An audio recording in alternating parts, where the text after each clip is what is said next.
Welcome to Virginia Currents. I'm Amy Lacey. Last summer, we were given a feature story idea on a woman in Harrisonburg who uplifted a community and personified inspiration. Paula Youngblood is an instructor at Brian Mays Karate and for 16 years trained under the direction of Master Brian Mays. Her life made a drastic change after a devastating car accident that forced her to make a choice to give up or to press on. The outpouring of love and support from her friends and her karate family made her decision easy to make. And now she continues to teach karate and mentors full steam ahead while demonstrating what it means to be young blood strong.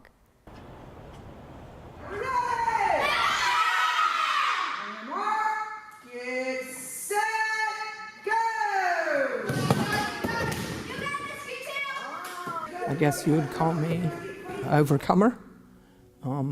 Young blood strong is kind of the term that people have come up with because Youngblood is my last name, and I've certainly had to reach for a strength that I didn't know I possessed. I was in a car crash and my hand was amputated. Needless to say, being a martial arts instructor and having two hands is pretty important. I don't even call this a job. I am so blessed to get up and come here and someone actually pays me to do that.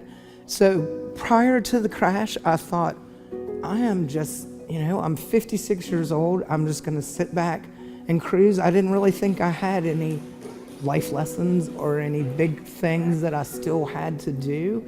It would be so easy for her to just kind of give up, but that's not her mentality by any means. I'm just constantly pushing through and going to the next level. It's so much healthier for me to focus on the things that I can do than the things that I can't, because otherwise I would be very bitter. And everything that I've ever told any student would be a lie.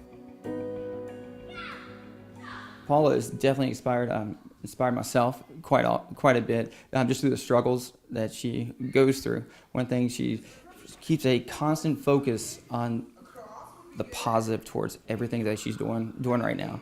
So as she's doing that, it's really getting everyone around her. It brings just a positive energy and excitement when she comes in the building. Miss Youngblood's just a great person because no matter what's happened to her, she's pretty much always here every day doing what she wants to do and helping out everybody.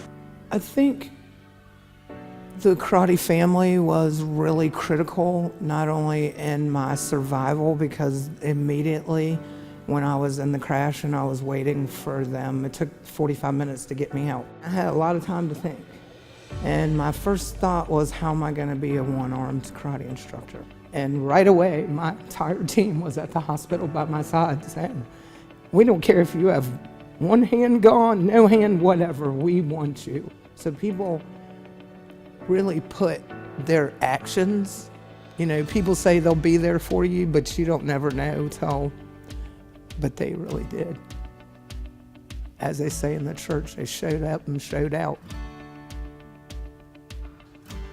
I would do it for her no matter what. So I don't think about what I get in return or how it makes me feel by any means. I just really look at it and say, it's Paula. We gotta be there for her. Or kick, bend him, and then you can do whatever. What are you gonna do? This crash and the loss of my hand, as tragic as it is, really just gives me another opportunity to teach on a level that I was never able to before. Before the crash, I was just a granny and a worker, a coworker, a friend, a martial arts instructor. I have one kid who's decided he wants to make prosthetics.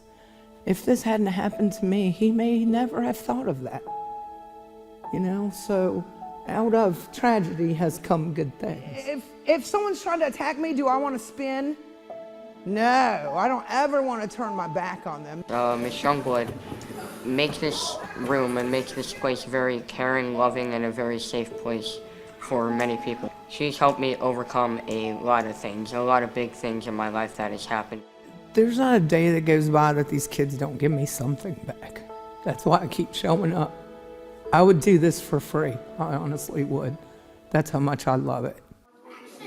When they come, I always like to be in the doorway. I feel like I'm standing in the gap for their parents who can't be here when they get out of school. And they'll come in and they'll have snack, and then we'll have our after-school class in here. And then it's homework time, so I go through their books and see what they need to do for class today. And then, do you need help to study for the test, or? The moral of Pete's story is, no matter what you step in, keep walking along and singing your song. That's a great. There's some days I'm on the floor in tears. There's some days where I have to text Master Maze or text one of my friends and be like, hey, tell me again how I'm awesome and this is gonna be okay. Sometimes she's down on herself. Sometimes she needs a hug. Sometimes she needs somebody to be straightforward with her. So it's just amazing watching her transformation as an individual. I can't stress how proud I am of her and who she is and who she's become. When I look down at this I've looked at for all of my life. Even though the hand is gone, this is still natural to me. But when I look down and I see the hook, it's like, whoa, what's going on? It's a slap in the face. It just kind of reminds you, but I'll work it out. One that I want to get is a myoelectric, so the fingers open like that, which is a much better, to have fingers would be more natural than what I have now. It's not as easy to just put a prosthetic on and go as one would think.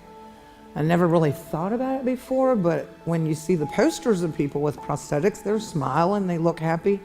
When I put it on, I just cried. It's such a reminder of what I've lost. But I'm trying to mentally do the work that it's going to take to do that. But it's a lot of mental work. It stays so cold. It's just constantly cold because there's no circulation. So there's times where I'm just feeling cold and miserable, but you know, when I look and a kid has drawn something on my chalkboard, we missed you. That's why I do what I do, these kids. That's why I do it. Miss Youngblood, well, she's helped me practice karate so much that the Lord is in me, and I believe that if I pray enough, that it'll help Miss Youngblood fight the pain with her missing hand. She's helped me through a lot of things, and she's a great instructor even if she has one hand. She's always there. She's always been there for me. And even through tough times for me, she's always been by my side. She's helped me through like concussion last year. She's a really good teammate and a very good instructor, and I'm thankful she was my instructor. I think Miss Youngblood is one of the strongest people I know. She's also really helped me with life skills and karate moves and martial arts. I live for karate. I live for these kids, and I didn't want to let this injury separate me from that. Student creed. Right for right. Thank you, class. I'm proud of this place. I'm proud of what we do here. I'm proud of what they've done for me. And I plan to be here forever. Thankfully, this didn't end that forever.